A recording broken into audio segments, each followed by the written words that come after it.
Perkenalkan, nama saya Niwayan Dewi Diawati dengan NIM 202062121025. Di sini saya akan mempresentasikan materi mengenai bentuk dan ruang.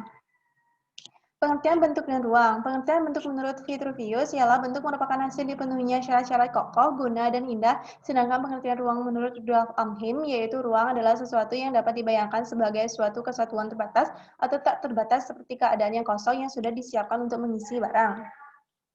Dalam materi ini terdapat subtopik. Yang pertama yaitu bentuk dan ruang kesatuan dari yang berlawanan.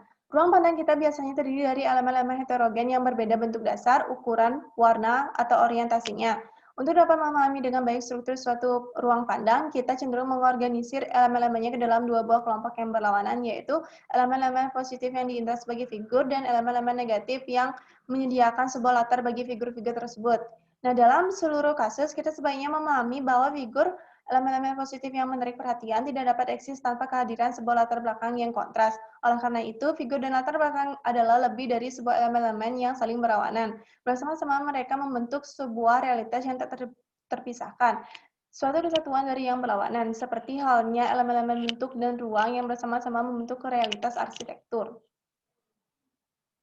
Yang kedua ada bentuk yang mendefinisikan ruang. Jika kita menempatkan sebuah figur dua dimensi pada selai kertas, ia akan mempengaruhi bentuk dasar ruang putih di sekelilingnya. Dengan cara yang serupa, setiap bentuk tiga dimensi secara alamiah menegaskan volume ruang yang mengelilingnya dan menghasilkan suatu area pengaruh atau teritori yang diklaim sebagai wilayah miliknya.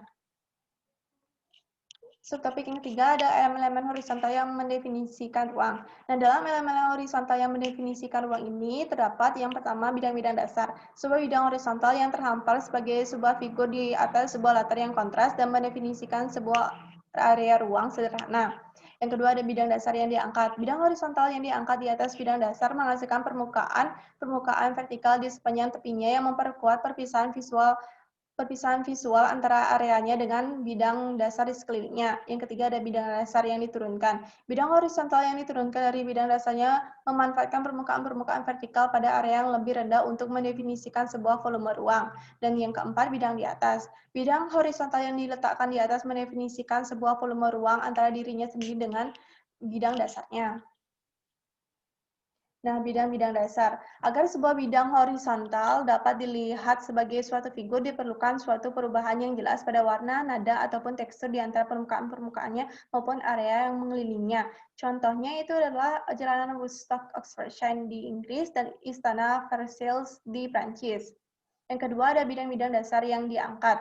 Perubahan ketinggian yang terjadi di sepanjang tepi bidang yang diangkat akan menegaskan batasan areanya dan menginterupsi aliran ruang di sepanjang permukaannya. Contohnya adalah kompleks Istana Akbar di India. Yang ketiga, bidang-bidang dasar yang diturunkan. Suatu penurunan sebagian bidang dasar akan mengisolir lingkup area dari lingkungan yang lebih besar. Bidang vertikal hasil penurunan ini akan menciptakan batas-batas areanya. Contohnya yaitu perpustakaan pusat budaya Wolfsburg di Jerman.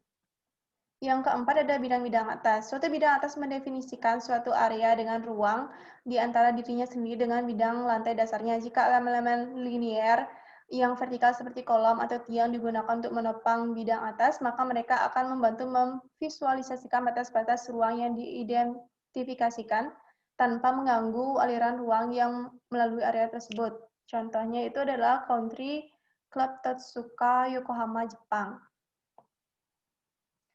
Subtopik yang keempat ada elemen-elemen vertikal yang mendefinisikan ruang, di mana yang pertama terdapat elemen-elemen linier vertikal. Elemen-elemen ini mendefinisikan tepi tegak lurus suatu volume ruang. Sebuah elemen linier yang vertikal seperti kolom, pilar batu, atau menara akan menghasilkan sebuah titik di atas bidang dasar yang membuatnya terlihat di dalam ruang. Contoh penerapan elemen linier yang vertikal pada bangunan yaitu Piazza del Campo, Siena, Italia.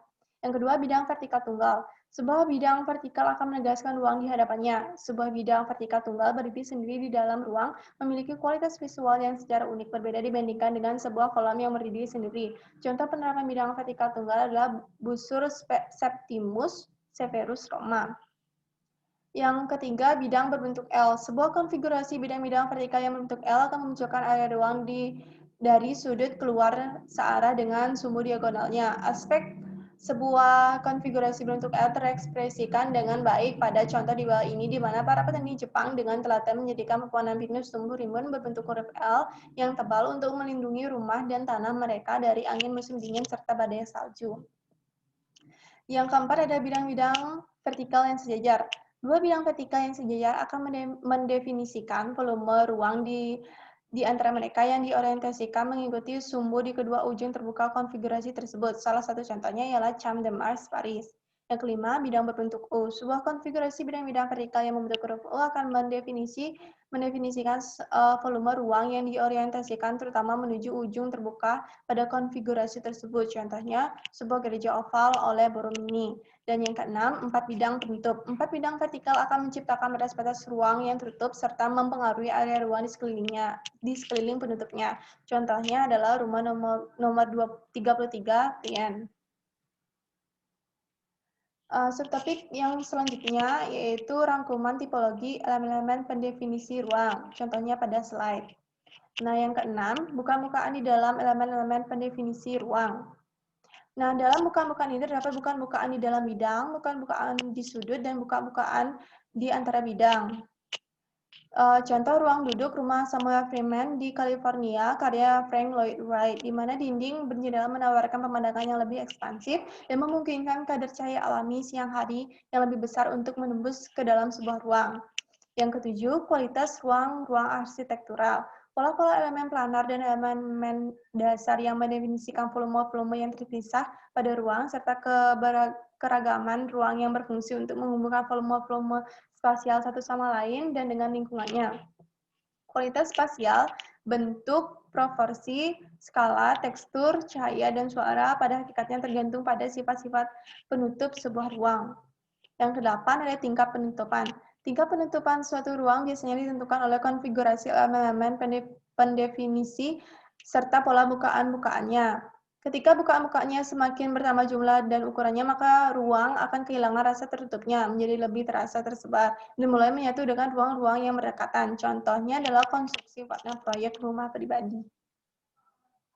Yang kesembilan ada cahaya. Matahari merupakan sumber cahaya alami yang kaya untuk menerangi bentuk dan ruang dalam arsitektur. Kuatnya radiasi matahari, kualitas cahayanya yang dimanifestasikan dalam bentuk cahaya langsung ataupun cahaya alami yang tersebar bervariasi seiring dengan waktu dari musim ke musim dan dari satu tempat ke tempat lainnya. Contoh pengaruh cahaya dalam arsitektur yaitu pada rumah Falling Water karya Frank Lloyd Wright. Yang ke-10 ada arah pandang. Kualitas ruang lainnya yang harus dipertimbangkan dalam menghasilkan bukaan-bukaan di dalam lingkungan sebuah ruang adalah fokus dan orientasinya. Ukuran dan lokasi bukaan-bukaan ini dengan sendirinya akan menentukan sifat-sifat pandangannya serta tingkat privasi visual bagi sebuah ruang interior. Sekian dari apa yang dapat saya sampaikan. Saya ucapkan terima kasih.